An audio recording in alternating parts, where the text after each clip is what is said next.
Mbote na baenyo subazili baku yolanda biso na chaîne na biso na Mosakoli Shako TV babi chaîne kangi masolo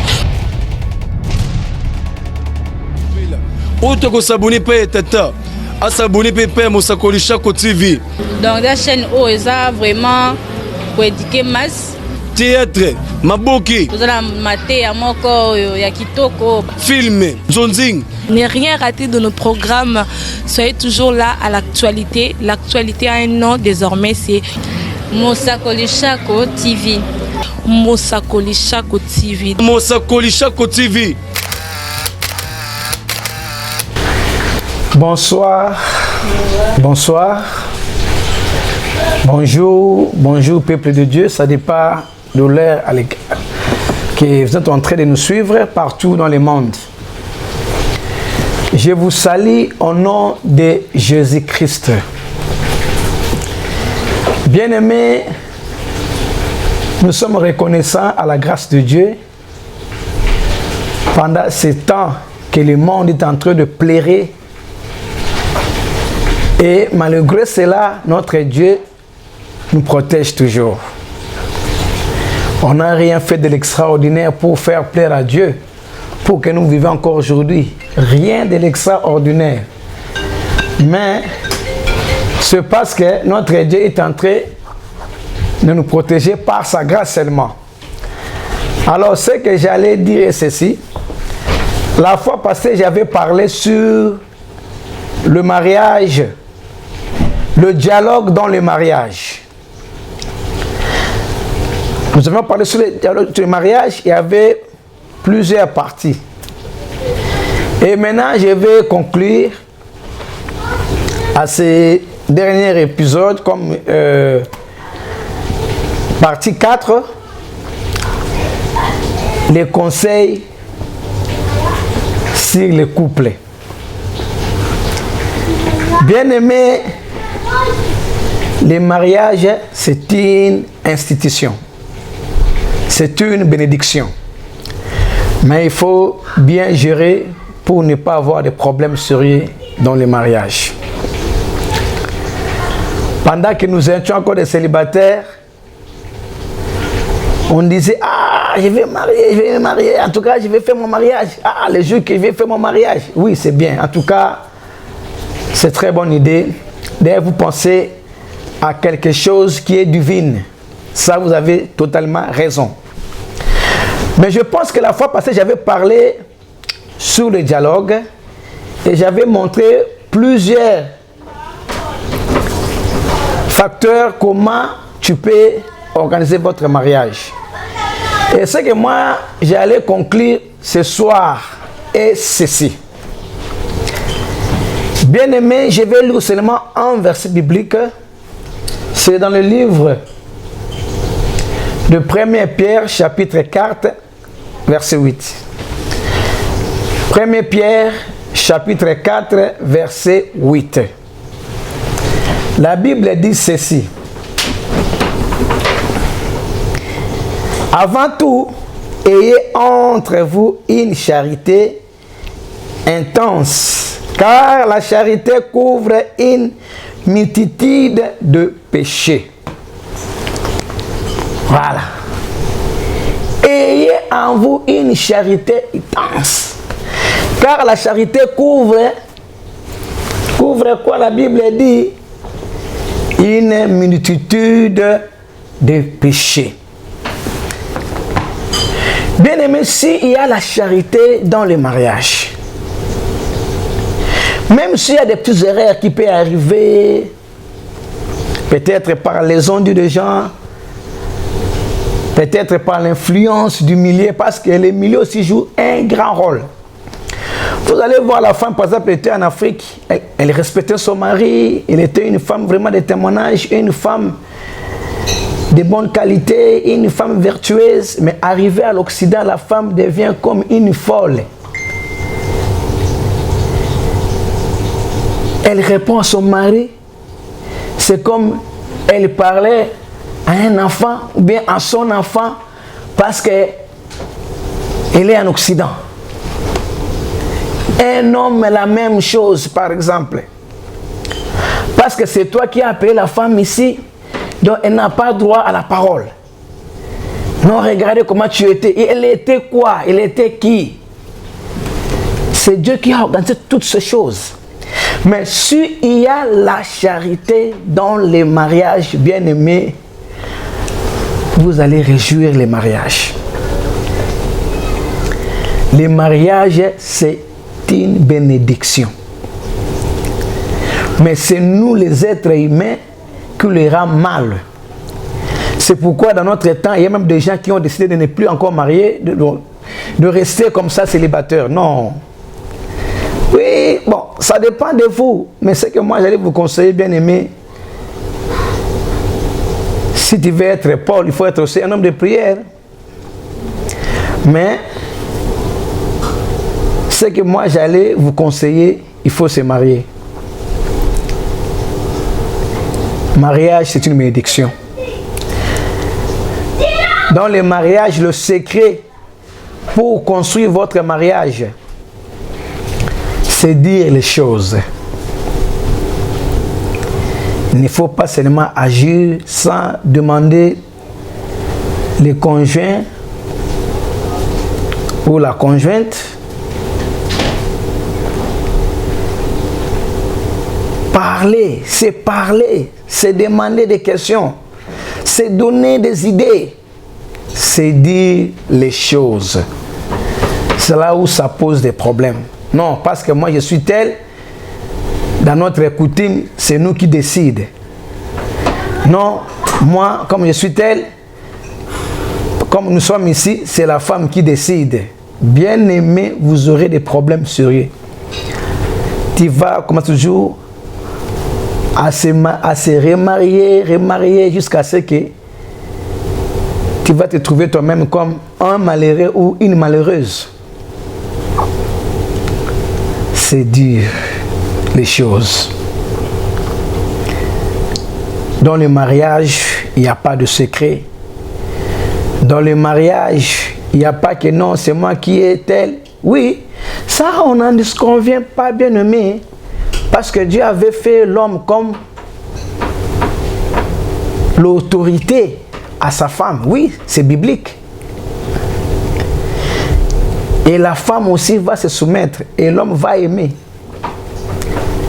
Alors pour mieux gérer ce mariage-là, comme tu es autorité, comme on vous a donné l'autorité, il faut se dire les choses. Il faut dire les choses, bien aimées. Deuxièmement, je peux vous dire, soyez aimables dans vos réponses. Tu donnes quelle réponse? La réponse que tu as répondu à ta femme ou à ton mari, est-ce que c'est une réponse qui va construire son cœur? C'est une réponse qui peut aider? Mais une réponse qui peut vexer quelqu'un. Une réponse qui peut amener quelqu'un à se trébucher. Une réponse qui peut amener quelqu'un à se prendre des décisions.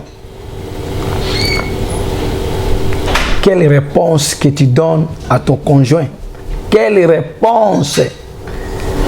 Parce que la Bible dit que personne ne sait pas ce que Dieu a joint. Maintenant, entre vous deux, quelle réponse? Soyez aimables dans vos réponses. Une réponse qui est vraiment aimable. Une réponse qui peut construire même les cœurs qui étaient brisés. Une réponse qui peut aider les conjoints à vous aimer encore davantage. Une réponse qui peut toucher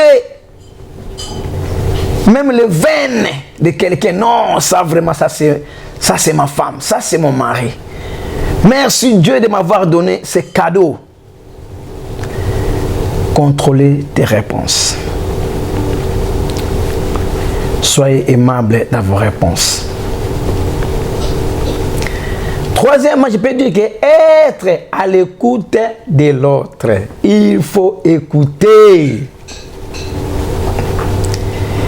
Bien-aimé, écoutez. Écoutez l'autre, écoutez l'un et l'autre. Appuyez aussi l'idée de l'autre. S'il y a l'écoute dans les mariages, on ne dit pas que non, ce sera à 100% bien, mais ça va marcher. Ça ira. Parce que Dieu va vous aider. Parce que sans l'aide de Dieu aussi, ça pose des problèmes. Avant tout, c'est Dieu. Et puis physiquement, c'est vous-même. Il ne faut pas accuser Dieu là où toi tu peux opérer. Tu dis que non, c'est Dieu qui a voulu ça. Non, peut-être c'est toi-même qui es l'auteur de ces problèmes. Est-ce que vous écoutez? Est-ce que vous écoutez? Est-ce que vous acceptez des reproches l'un et l'autre? Quatrième, sur respecter l'autre. Non, la Bible a dit, l'homme va aimer et la femme va se soumettre. Oui, c'est biblique. Mais ce n'est pas dit que si la femme se soumet, alors elle n'a pas droit au respect. Qui vous a dit ça? Mais si vous aimez quelqu'un, si vous aimez quelque chose, il faut la respecter. Si vous aimez quelqu'un, il faut lui respecter. Le respect mutuel. Bien aimer, le respect. Respecter l'autre.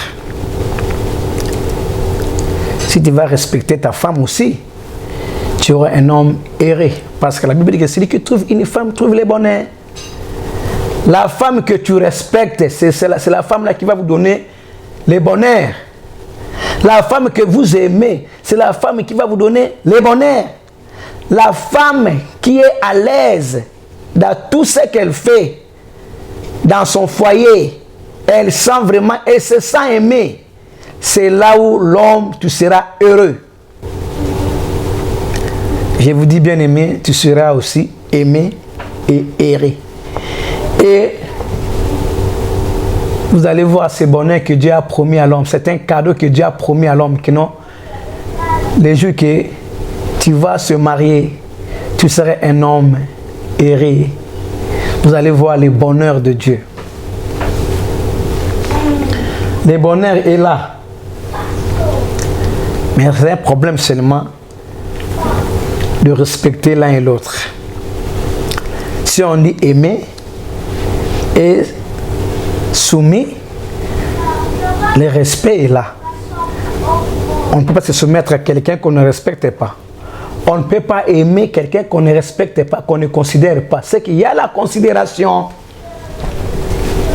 C'est un problème de révélation, bien aimé. Il faut avoir la révélation dans le mariage. Il faut avoir la révélation de la parole de Dieu. Vous allez comprendre que non, aimer, c'est respecter aussi. C'est une considération. Se mettre en valeur quelque chose. Et les tirer vers les hauts. Les féliciter, les remercier. Élevez votre femme. Élevez votre mari. Les tirer vers les hauts. Félicitez votre mari. Félicitez ton époux. Félicitez votre épouse. Félicitations, ma femme. Félicitations, mon mari. Ce que tu as fait, non, non, non, non. Tu es une femme extraordinaire. Tu es une femme pas comme les autres. Dieu sait pourquoi il m'a donné une femme comme ça. Une femme pareille. Une femme qui est vraiment ma bénédiction, ma solution, mon honneur, ma fierté. Les tirer vers le haut. La féliciter, la remercier. Merci. Merci mon mari. Merci ma femme. Merci. S'il y a le respect mutuel, si vous remerciez l'un et l'autre, si vous tirez en haut, ou vers les hauts, l'un et l'autre, vous allez voir le mariage sera consommable. Au lieu de tromper les gens dans la rue, mais en réalité, à la maison, les mariages ne fonctionnent pas. Parce qu'il y a de l'orgueil, mésentente. Non. Ne trompez pas les gens. Soyez dans les mariages. Vivre l'ambiance du mariage. Essayez de suivre ces 5 petits conseils que je viens de donner. Il y a plusieurs, des millions de conseils. Mais ce que moi je vais de conclure, et ça, c'est dire les choses. Soyez aimable dans vos réponses. Être à l'écoute de l'autre, respecter l'autre, le tirer vers le haut, les féliciter, le remercier. Il y a plusieurs. Merci beaucoup. C'est ça ma conclusion sur les mariages. Vous êtes en direct de la chaîne chrétienne, la chaîne de l'information, de l'actualité, Moussa Kolishako TV.